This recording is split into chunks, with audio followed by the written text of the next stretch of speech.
It's Thursday morning here in Bahrain. I just got a delivery. I just bought another watch. It's not what you expect. It's a BEATER watch. It's not expensive. Anyway, I just got it. I wanted to make this video very quickly because I want to show you guys.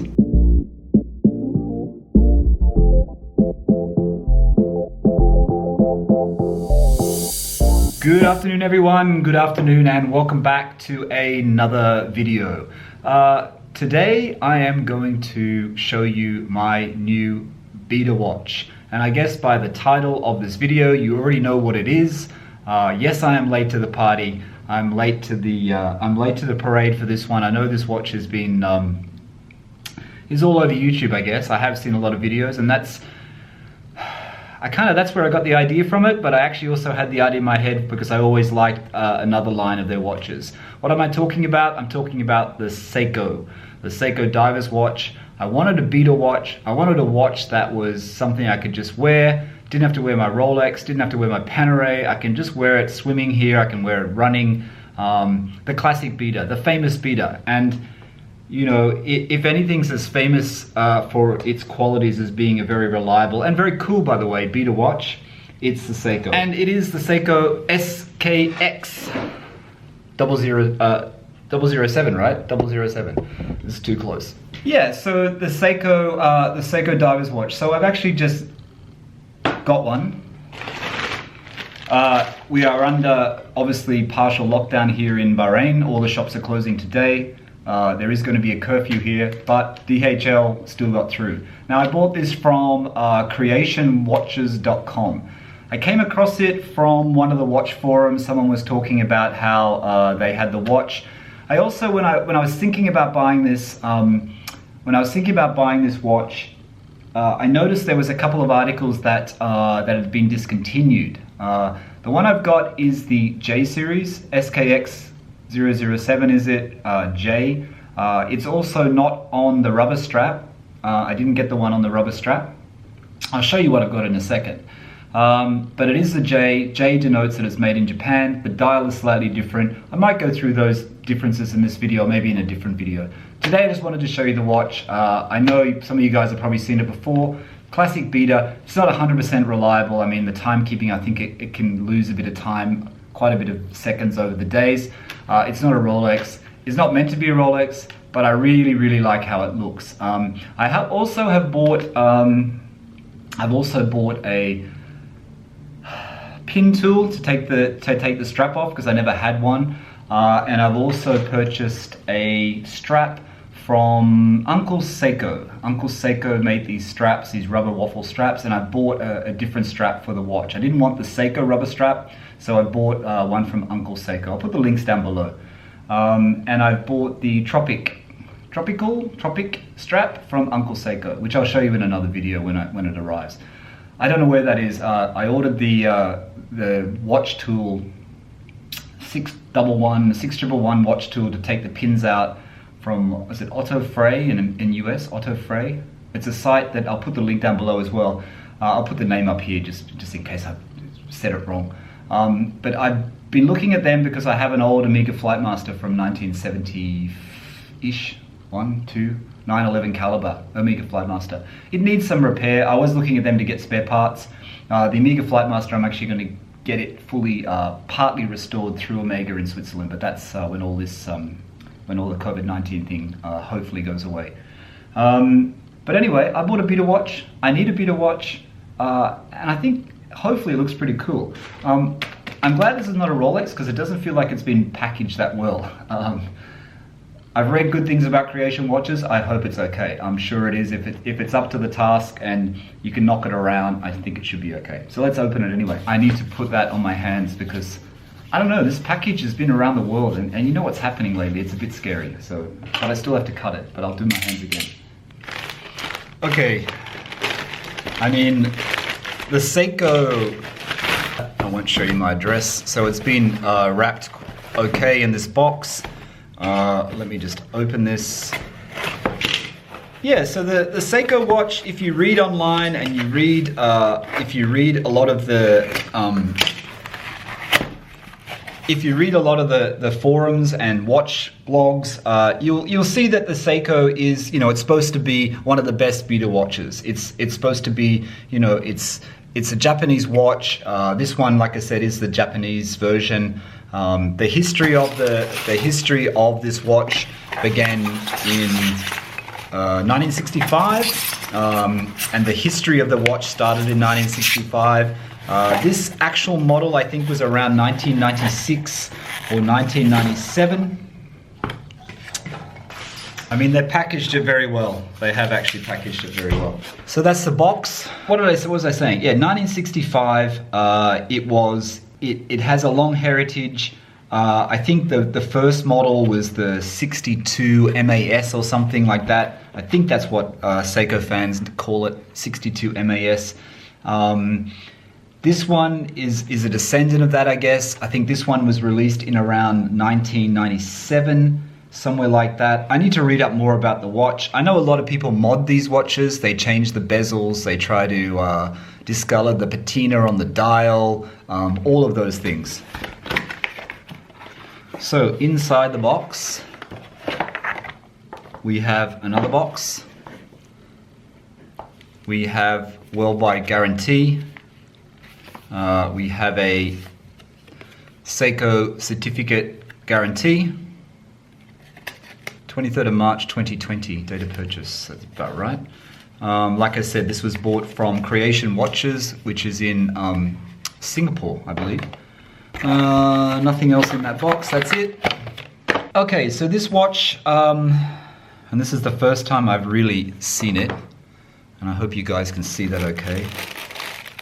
Wow, it's quite light. It's very, very light. Wow, it's actually not bad. It's actually smaller than I thought. It's actually a lot smaller than I thought. I'm trying not to get the reflection. So that's it. I guess the key features of this watch, it's the Seiko SKX007. It's the J version. I chose to take the one on the NATO strap. I wanted the NATO strap because I'd read online that the rubber strap was not very comfortable, but then I read later after I purchased it that people said the rubber strap's not comfortable at first, but it becomes more comfortable. So what I did was I bought it on the NATO. I did want a rubber strap, so like I said, I bought a rubber strap, a rubber Tropic, or Tropical strap, Tropic I think it's called, from Mr. Seiko. I quite like the idea of having both the NATO and the rubber. I didn't want to get the metal bracelet, even though I think Uncle Seiko makes a metal bracelet, which is like a Jubilee type bracelet. It does come on a Jubilee type bracelet. A lot of people says that it makes a lot of noise. But first look, I mean, I know the quality of these are not supposed to be fantastic, but honestly, on first look, it's not too bad. This watch, I'm not sure if I paid too much for it or too little. I'll tell you the price. The watch cost me $350 shipped to here in Bahrain. I think the shipping was about $27 or something dollars. I think it was around about $320 for the watch. It said it was discounted already. That was a discounted price. I think it was in the $400. I'll put the link down below. No affiliation, no sponsorship, but I'll put the link down below so you can guys see which one I bought. Like I said, I chose to get the J version because I wanted the Japanese made, and it does actually say made in Japan down the bottom. The dial actually has a little bit of key differences from the one that's made in Malaysia, which I'll go through shortly. But anyway, the key features. It's 200 meters water resistant. It is an ISO certified diver watch, and that's basically specifies that it can be used for diving. I hope this is focusing because I can't seem to get it to focus today. Yeah, so it's certified for actual scuba diving use, and it has to cover the standards of the ISO organization. So it is actually ISO certified. It has 200 meters water resistance, which I said. It's a 41 millimeter case. It's not huge actually. It's actually quite small. I mean, you can see today I'm wearing my Tudor Black Bay Bronze, which is the patina is actually coming out very nicely. This is 43, I think. Is it 43? I don't even know what size my watch is. I think it's 43. It's either 42 or 43. But it's not that big. It's not that big. So just give you a close-up of that so you guys can see it. Yeah, so it's a 41mm case, 22mm lugs. So the strap I bought was a 22mm lug strap. It has 121 click unidirectional bezel. It has a day-date display. At the moment, it's on Saturday. Saturday and Sunday are in a different color. It has a day-date display here, which is kind of nice actually because it balances the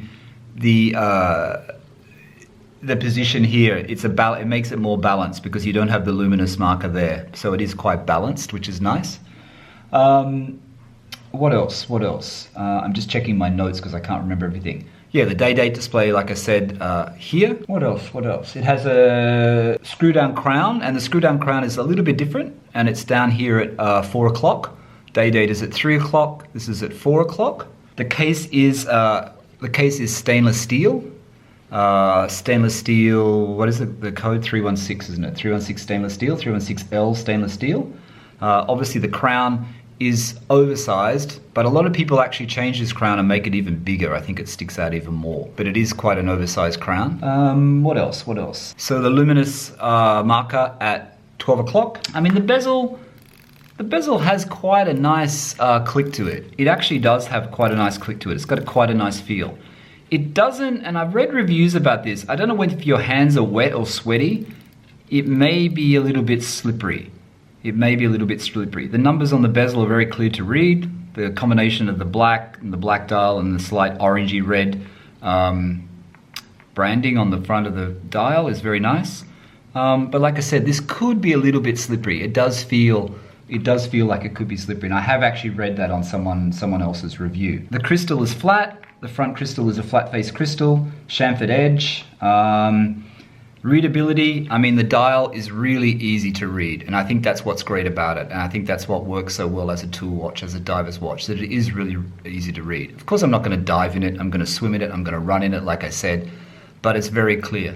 The luminous markers, I've heard, are amazing. Apparently the glow from the luminous markers are just insane. So that's actually a good thing about it, but the lume is very, very strong.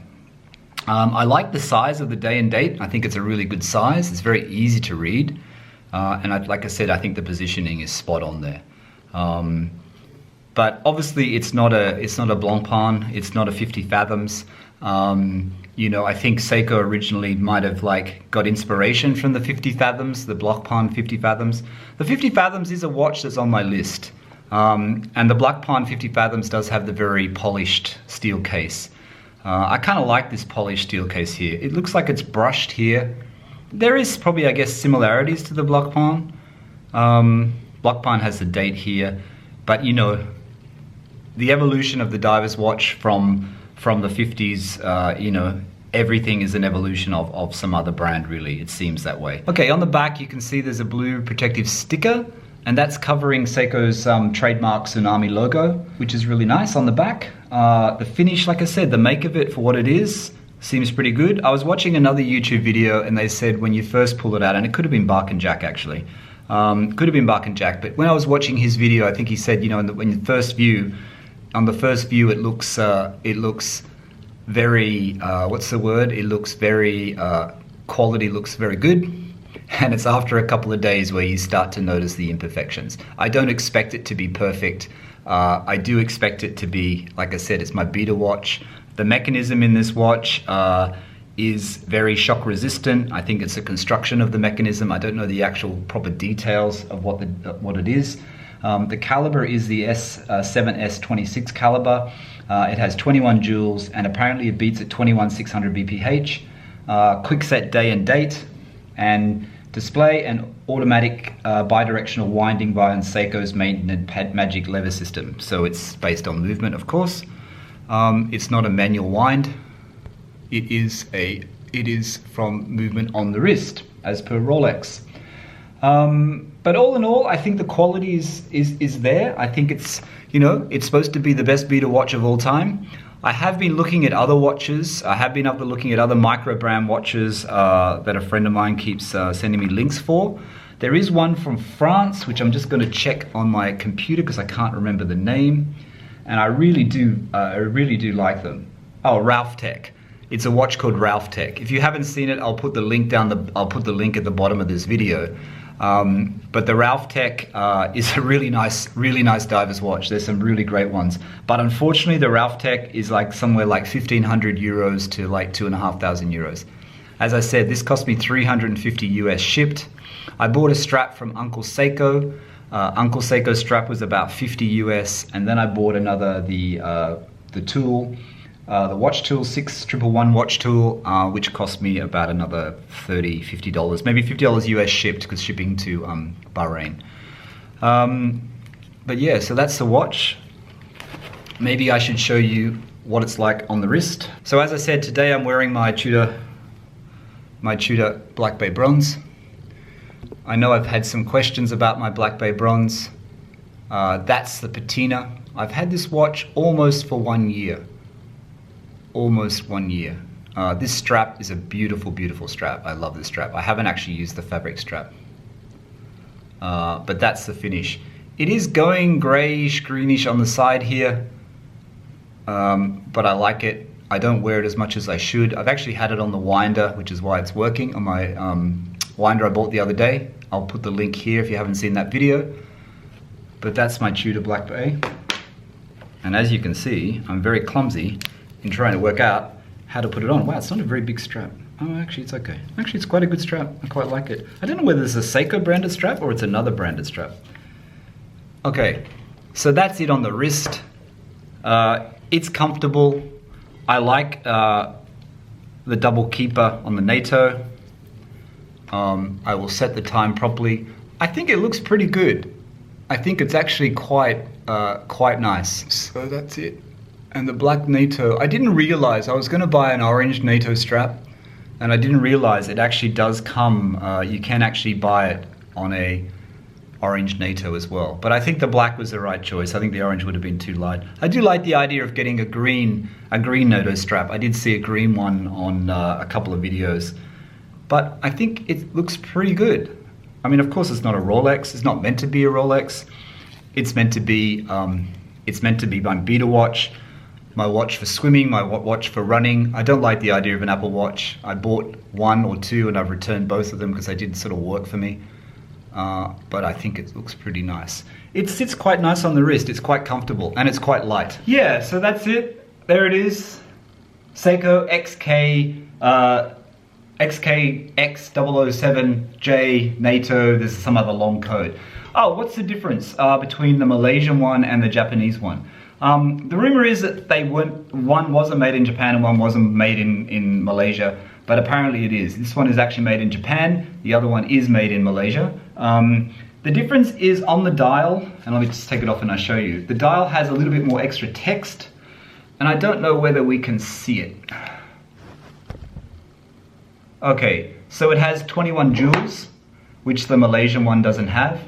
It also has down the bottom, it actually has made in Japan. The one with the K serial number doesn't have made in Japan.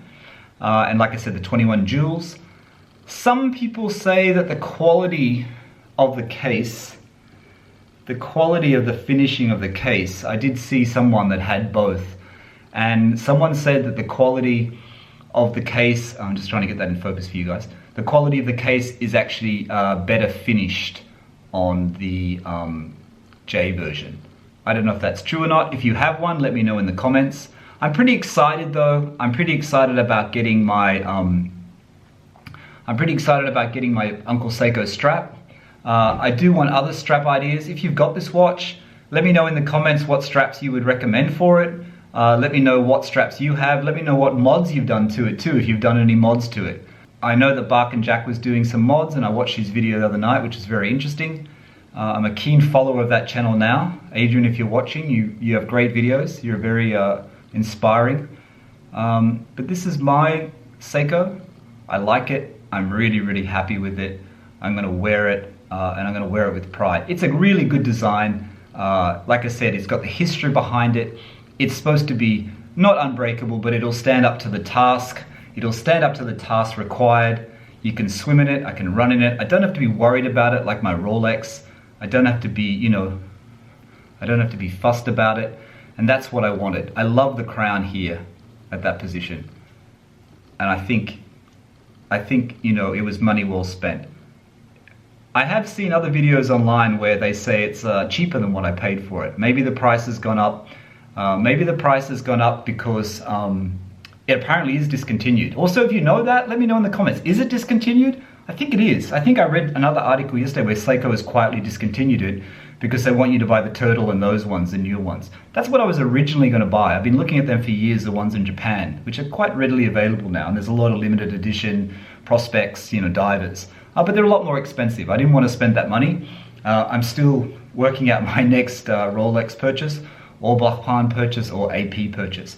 I haven't decided what to get. I'm now going back into from my last video, the sub no date and Daytona. There's a couple of Daytonas that I really like. They're a lot more expensive. I don't know what to do.